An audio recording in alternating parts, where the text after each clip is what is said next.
सभी विद्यार्थियों को मेरा नमस्कार।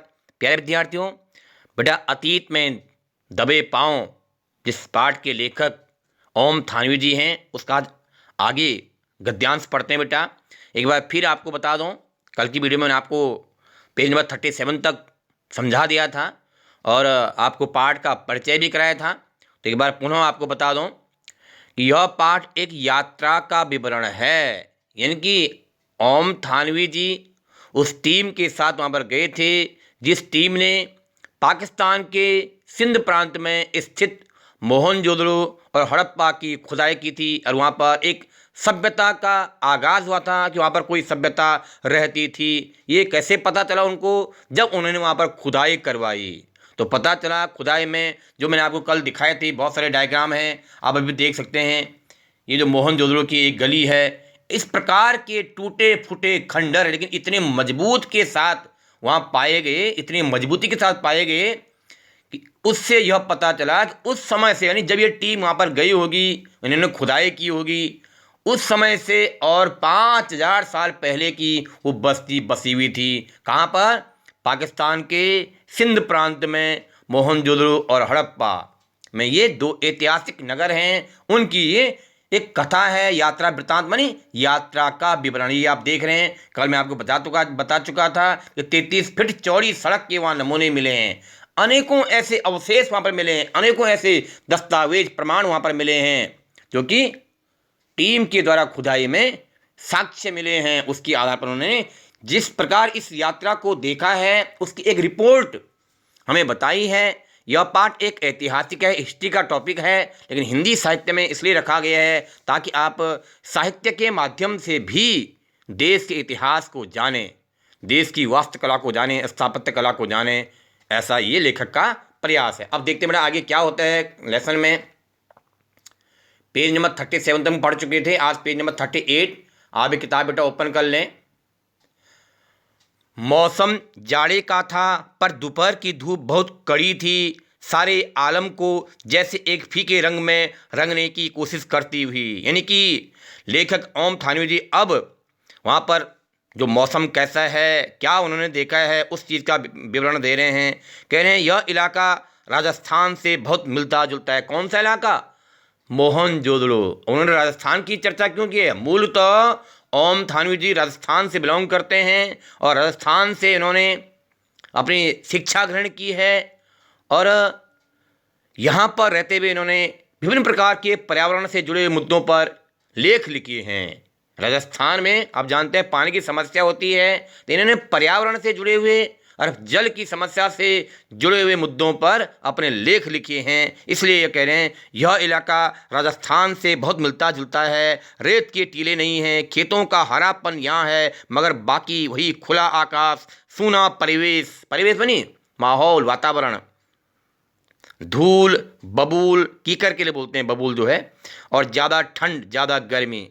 यानी जिस प्रकार का मौसम राजस्थान में पाया जाता है उस प्रकार का ही मौसम मोहनजोदड़ो में है। जब ये टीम वहाँ पर गई है और खुदाई का काम किया गया, एक सभ्यता का अध्ययन करने के लिए, अपना रिसर्च प्रोजेक्ट आगे बढ़ाने के लिए, मैं आपको पहले ही बता चुका हूँ यह पाठ एक यात्रा का विवरण है। एक यात्रा उन्होंने की थी, उस यात्रा में क्या क्या उन्हें दिखाई दिया वो सब इन्होंने एक रिपोर्ट के रूप में प्रस्तुत किया है। मगर यहाँ की धूप का मिजाज जुदा है। जुदा माने अलग। मोहनजोदड़ो की जो धूप है वो थोड़ा डिफरेंट है, राजस्थान के मुकाबले अलग है। राजस्थान की धूप पारदर्शी है। पारदर्शी मानी आमने सामने दिखाई देने वाली, मानी एक छोर से दूसरे छोर तक पहाड़ी दिख जाती है, मानी साफ है, पारदर्शी है। सिंध की धूप चौंधी आती है। सिंध ये नदी है, वहाँ पर जो नदी बहती है उसके बारे में सिंध की धूप चौंधी आती है, मानी चमकाती है, मानी चकमकाती है। इस प्रकार की वहाँ पर धूप है। तस्वीर उतारते वक्त आप कैमरे में जरूरी पुर्जे न घुमाएं तो ऐसा जान पड़ेगा जैसे दृश्यों के रंग उड़े हुए हों। कहने का तात्पर्य ये है, जब आप उस मोहनजोदड़ो के इलाके में घूमेंगे, विचरण करेंगे, तो आप जरूर अपने कैमरे में फ़ोटो खींचेंगे, उन दृश्यों को कैद करना चाहेंगे। लेकिन भले वो दृश्य फीके हुए हों पर आप जरूर कोशिश करेंगे उन दृश्यों को कैमरे में कैद किया जाए। पर इससे एक फ़ायदा हुआ, हमें हर दृश्य पर नज़रें दोबारा फिरानी पड़ती। मानी जब वो दृश्य क्लियर नहीं दिखाई दे रहे थे, जब धूप आ रही थी, तो हम क्या कर रहे थे, फिर उन दृश्यों को दोबारा देखने का प्रयास कर रहे थे। हमारी जो जिज्ञासु भावना है, सीखने की जो प्रवृत्ति है, वो फिर दोहरा रहे थे हम लोग। जब वो दृश्य हमें क्लियर नहीं दिखाई दे रहे थे, तो हम उनको फिर से देख रहे थे। ऐसा हमें लेखक बता रहे हैं। दोबारा माने पुनः, इस तरह बार बार निहारें, माने देखने के लिए बोला गया है। बार बार निहारें तो दृश्य जेहन में ऐसे ठहरते हैं। जेहन माने हमारे मन मस्तिष्क में ऐसे ठहर जाते हैं, मानो तस्वीर देखकर उनकी याद ताज़ा करने की कभी जरूरत न पड़े। हम उन दृश्यों को बार बार देखने का प्रयास कर रहे थे, ताकि हम तस्वीरों में उन दृश्यों को न देखें, बल्कि रियल स्थिति में उनको देखें। बात कहाँ की हो रही है, मोहनजोदड़ो की। कहाँ स्थित है, पाकिस्तान के सिंध प्रांत में स्थित है, जहाँ पर सिंधु घाटी सभ्यता के नाम से एक अध्ययन हुआ है, एक घाट सभ्यता पाई गई है, उसका अध्ययन किया है ओम थानवी जी ने, और हम पढ़ रहे हैं इसको। आगे पढ़ते स्टूडेंट्स। स्तूप वाला चबूतरा मोहनजोदड़ो के सबसे खास हिस्से के एक सिरे पर स्थित है, जो ये आपको मैंने कल भी बताया था, ये आप डायग्राम देख रहे होंगे। ऐसा वहाँ बौद्ध स्तूप मिला है, इसके बारे में कह रहे हैं। इस हिस्से को पुरातत्व के विद्वान गढ़ कहते हैं। मानी आर्किटेक्ट, जो आर्कियोलॉजी डिपार्टमेंट है, वो इसे क्या बोलते हैं, गढ़ नाम इन्होंने उसको दिया। आगे भी इसका बार बार प्रसंग आएगा। इस बौद्ध स्तूप को उन्होंने क्या बोला है, गढ़ बोला है। चार दीवारी के भीतर ऐतिहासिक शहरों की सत्ता केंद्र अवस्थित होते थे। जो चार दीवारी उस बौद्ध स्तूप की है, उसके भीतर ऐतिहासिक मानी जाने माने इतिहास में उपलब्ध शहरों के सत्ता केंद्र, इन वहाँ पर राजाओं, जैसे राजाओं के सत्ता के केंद्र होते थे, वो पाए गए हैं, उसके अवशेष मिले हैं।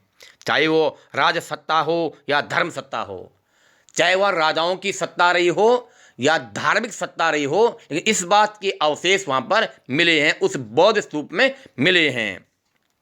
बाकी शहर से कुछ दूर बसे होते थे। मानी बाकी जो शहर होते थे मोहनजोदड़ो के आसपास, छोटे मोटे शहर, ये तो ऐतिहासिक नगर है बेटा मोहनजोदड़ो। छोटे मोटे शहरों के नमूने वहाँ और भी मिले हैं, लेकिन चर्चा का केंद्र कौन है, मोहनजोदड़ो है। तो वो कह रहे हैं इसके अलावा जो बाकी शहर थे, उस गढ़ से कुछ दूर बसे होते थे। क्या यह रास्ता भी दुनिया को मोहनजोदड़ो ने दिखाया, क्वेश्चन मार्क है। यानी कि ओम थानवी जी ने कहा है, क्या जो वह नमूने मिले हैं, चाहे ऐतिहासिक भवन हो, चाहे जो चीज़ भी उपलब्ध हुई है, जहाँ पर वो देख रहे हैं ये बौद्ध स्तूप है, क्या इसका रास्ता भी संपूर्ण संसार को मोहनजोदड़ो ने दिखाया है। यानी कि ये मोहनजोदड़ो शहर न होता तो हमारी टीम यहाँ क्यों आती अध्ययन करने के लिए, ऐसा उनके कहने का तात्पर्य है। नेक्स्ट पेज पढ़ते बेटा, पेज नंबर 39। आप भी अपना पेज ओपन कर लें, पेज नंबर 39 बुक में, बितान भागवत पुस्तक में। मैं आपको कल ऑलरेडी बता चुका था, ये मोहनजोदड़ो का प्रसिद्ध जल कुंड है। किस प्रकार वहाँ जल कुंड के अवशेष मिले हैं, आप ध्यान से देखें। किस प्रकार वहाँ पर जल कुंड का निर्माण किया गया था, उसके अवशेष वहाँ पर मिले हुए हैं। कहाँ पर, मोहनजोदड़ो में। मैं आपको कई बार बता चुका हूँ कि यह पाठ एक इतिहास से जुड़ा हुआ है, पर आपको इतिहास की तरह इसको पढ़ना है, डीपली पढ़ना है, तब आपको ये कहानी, ये पाठ, ये लेख, ये यात्रा का विवरण आपको समझ में आएगा। अन्यथा आपको बहुत बोरिंग लगेगा। ये पाठ बहुत आसान भी नहीं है, बहुत कठिन भी नहीं है। चलिए पढ़ते हैं पेज नंबर 39। सभी अहम और अब दुनिया भर में प्रसिद्ध इमारतों के खंडहर मानी टूटे फूटे भाग, जो ये आपको दिखाई दे रही है, खंडहर ही हैं, पर बड़े मजबूत हैं, एक व्यवस्थित शहर के रूप में बसाए गए थे, ऐसा लेखक ने हमें बताया है पाठ की शुरुआत में ही। सभी अहम और अब दुनिया भर में प्रसिद्ध इमारतों के खंडहर चबूतरे के पीछे यानी पश्चिम में हैं। सब उनकी लोकेशन बताई जाएगी, कौन किस दिशा में स्थित है। इनमें प्रशासनिक इमारतें, मानी प्रशासन के कार्यों वाली जो भवन होते थे, उस प्रकार के नमूने वहाँ मिले हैं। क्या क्या था, इमारतें, सभा भवन, जिन भवनों में सभाएं होती थी, ज्ञानशाला, जिन भवनों में ज्ञान दिया जाता था, जिसे विद्यालय कह सकते हैं, और कोठार, मानी जहाँ हम अन्न इत्यादि रख सकते हैं, उस प्रकार के कोठार वहाँ मिले हैं। वह आनुष्ठानिक महाकुंड भी, जो सिंधु घाटी सभ्यता की अद्वितीय मानी उच्च कोटि का, अद्वितीय मानी उच्च कोटि का, अच्छी कोटि का, वह अनुष्ठानिक महाकुंड, जानते हो बेटा, अनुष्ठानिक महाकुंड मानी जिस महाकुंड में अनुष्ठान इत्यादि होते थे, यानी पूजा, जैसे हवन इत्यादि होता है, तो जिसमें अनुष्ठान इत्यादि होते थे, उसके भी वहाँ प्रमाण मिले हैं। कह रहे हैं जो सिंधु घाटी सभ्यता की अद्वितीय मानी उच्च कोटि का वास्तु कौशल को स्थापित करने के लिए अकेला ही काफ़ी माना जाता है। मानी एक अनुष्ठानिक महाकुंड, जिसमें अनुष्ठान इत्यादि कराए जाते थे पुरोहितों के द्वारा, पंडितों के द्वारा, उसके भी वहाँ प्रमाण मिले हैं, जो सबसे उच्च कोटि का एक दस्तावेज है वास्तुकला के रूप में, जो मोहनजोदड़ो में मिला है। असल में यहाँ यही एक निर्माण है जो अपने मूल स्वरूप के बहुत नज़दीक बचा रह सका। बाकी इमारतें इतनी उजड़ी हुई हैं कि कल्पना और बरामद मन उपस्थित चीज़ों के जोड़ से उनके उपयोग का अंदाज़ा भर लगाया जा सकता है। लेखक के कहने का तात्पर्य है कि जो वहाँ पर अग्निकुंड, जो जिसमें अनुष्ठान इत्यादि कराए जाते थे, जो महाकुंड मिला है, वो बहुत मजबूत स्थिति में प्राप्त हुआ है। और बाकी इमारतें ज़्यादा टूटी फूटी हैं, उनको तो जोड़ करके उनका अनुमान लगाया जाता है। इस बात का प्रमाण हमें लेखक यहाँ पर ओम थानवी जी दे रहे हैं। नगर नियोजन मानी नगरों का निर्माण। उस मोहनजोदड़ो जो नगर है उसका निर्माण कैसे था, बता रहे हैं आगे। नगर नियोजन की मोहनजोदड़ो अनूठी मिसाल है। मानी मोहनजोदड़ो का जो नगरों का बसाने का जो निर्माण था, किस प्रकार नगर को बसाया गया है, दैट मीन्स नगर नियोजन, मानी नगर का नियोजन करना, नगर का निर्माण करना, वो एक बहुत बड़ी मिसाल है, एक उदाहरण है, एक अच्छा उदाहरण है मोहनजोदड़ो कि आज के महानगरों की तरह ही उसका निर्माण किया गया था। इस कथन का मतलब आप बड़े चबूतरे से नीचे की तरफ देखते हुए सहज ही भांप सकते हैं। यानी जो चबूतरा का वहाँ प्रमाण मिला है, दस्तावेज मिला है, उससे आप अंदाज लगा सकते हैं। इमारतें भले खंडरों में बदल चुकी हों, मगर शहर की सड़कों और गलियों को विस्तार को स्पष्ट करने के लिए ये खंडर काफ़ी हैं। भले ही वो इमारतें टूट फूटी हैं, खंडर हैं, केवल ढांचे में हैं, मगर जो शहर की जो सड़कों और गलियां हैं उसके नमूने जो मिले हैं उसके लिए वो पर्याप्त हैं। मैंने जो गलियों के नमूने और सड़कों के नमूने, मैंने आपको बताया था 33 फीट चौड़ी सड़क का नमूना वहाँ मिला है, वो इस बात को जानने के लिए बहुत पर्याप्त है। वहाँ पर भवनों का निर्माण, नगरों का निर्माण उच्च कोटि का होता था।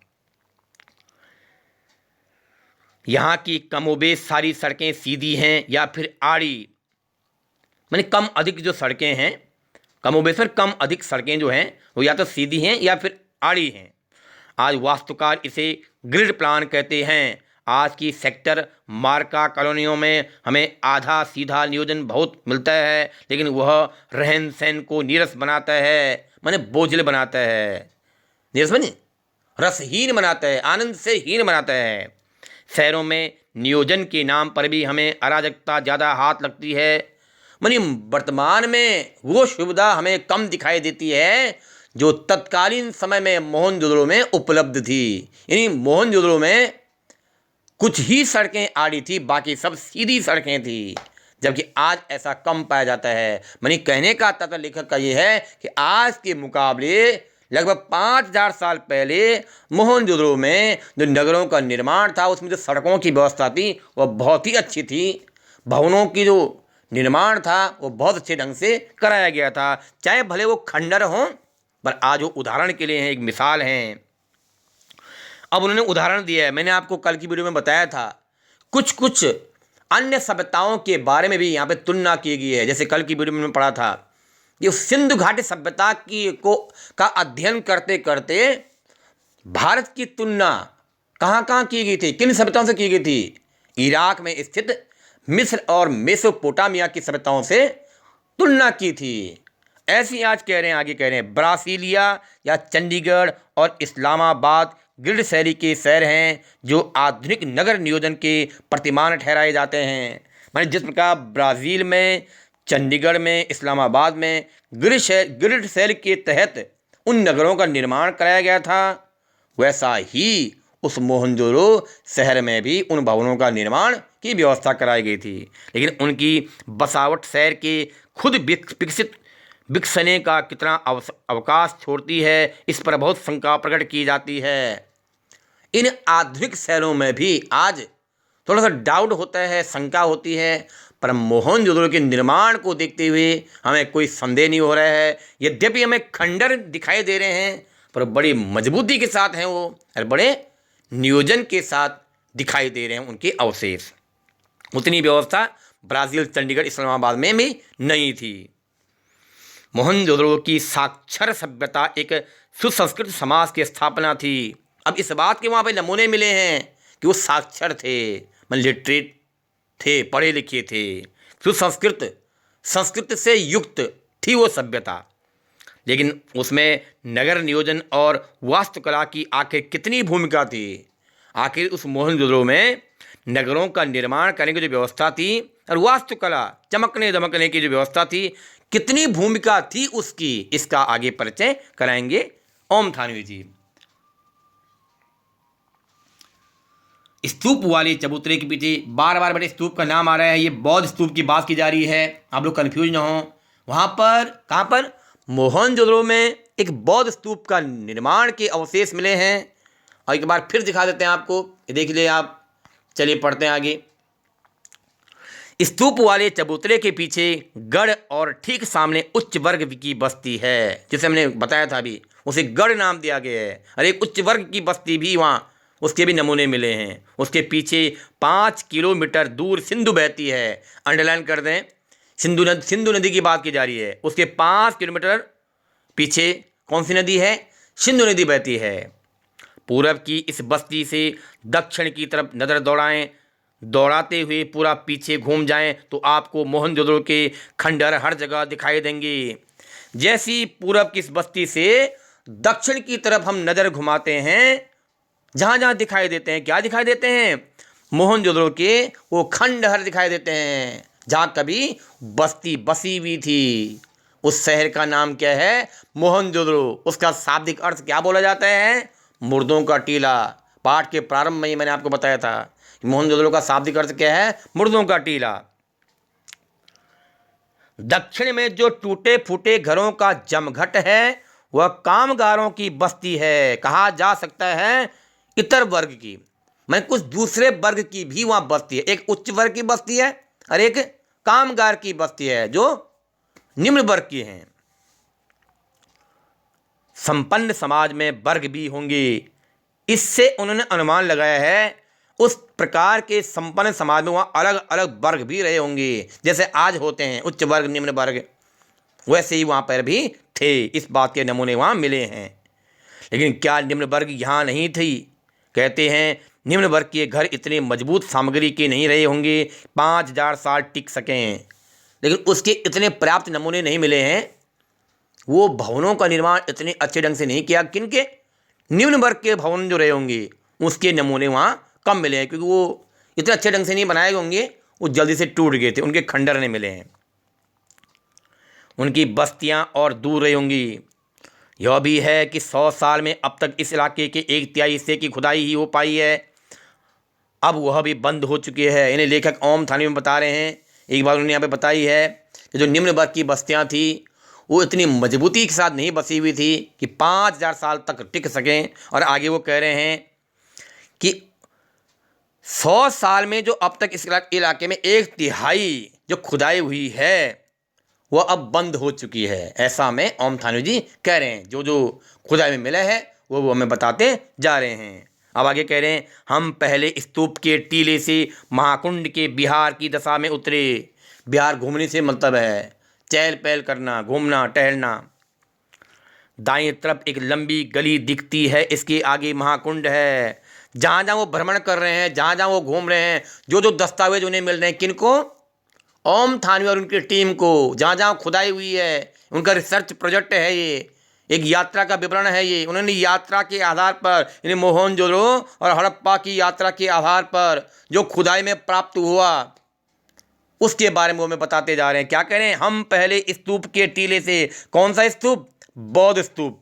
टीले से महाकुंड, कौन सा महाकुंड? जहाँ पर क्या होता था? अनुष्ठान इत्यादि होते थे।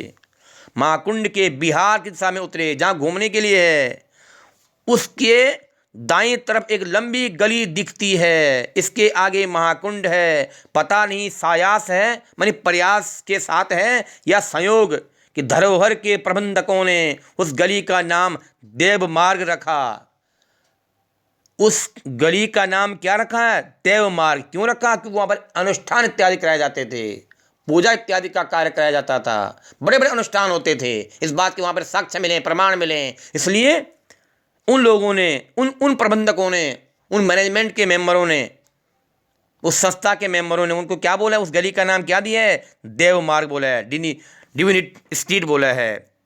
माना जाता है कि उस सभ्यता में सामूहिक स्नान की किसी अनुष्ठान का, ध्यान से पढ़ें बेटे, माना जाता है कि उस सभ्यता में सामूहिक स्नान किसी अनुष्ठान का अंग होता था। मानी वहाँ पर सामूहिक स्नान कराया जाता था। जब कुछ अनुष्ठान इत्यादि होता था तो सामूहिक स्नान लोग करते। जैसे आज आप देखते होंगे बड़े बड़े जो तीर्थ स्थान होते हैं वहाँ पर भी जल कुंड होते हैं, तो लोग सामूहिक स्नान करते हैं। आप हरिद्वार में जाएं, इलाहाबाद प्रयाग में जाएं, यही वहाँ पर भी नमूने मिले हैं। पढ़ते बेटा पेज नंबर 40 पे। कुंड करीब 40 फुट लंबा और 25 फुट चौड़ा है, गहराई 7 फुट। अंडरलाइन करते जाएं। उस कुंड की जो चौड़ाई वगैरह बता रहे हैं, 40 फुट लंबा है जो महाकुंड वहाँ पर मिला है, 25 फुट चौड़ा है, गहराई 7 फुट है। कुंड में उत्तर और दक्षिण में से सीढ़ियाँ उतरती हैं, यानी कुंड में जाने के लिए उत्तर और दक्षिण दिशा में सीढ़ियाँ हैं। इसके 3 तरफ साधुओं के कक्ष बने हुए हैं। 3 साइड में क्या है, साधुओं के कक्ष बने हुए हैं, कमरे, कक्ष बनी कमरे। उत्तर में 2 पांत, पांत बनी पंक्ति, पांत बनी पंक्ति। उत्तर में 2 पांत में 8 स्नान घर हैं। मैंने आपको ऑलरेडी क्लास में बताया था, ध्यान होगा आपको, डायग्राम भी बनाया था बेटा, इसलिए ध्यान दें। आपको डायग्राम की मदद से मैंने समझाया था ब्लैक बोर्ड में। 8 स्नान घर हैं, यानी जहां पर स्नान करते हैं, नहाते हैं। इनमें किसी का द्वार दूसरे के सामने नहीं खुलता। ये बात भी मैंने आपको क्लास में बताई थी बेटा, कि आमने सामने उनके द्वार नहीं खुलते हैं। सिद्ध वास्तुकला का यह भी एक नमूना है, यानी वास्तुकला का एक अद्भुत नमूना है। उस महाकुंड में जो स्नान घर बने हुए हैं ये बहुत अद्भुत हैं, एक मिसाल, एक उदाहरण है। तो बेटा ऐसा आपको पाठ पढ़ना है और समझना है, जैसा अब तक हम आपको समझा रहे हैं।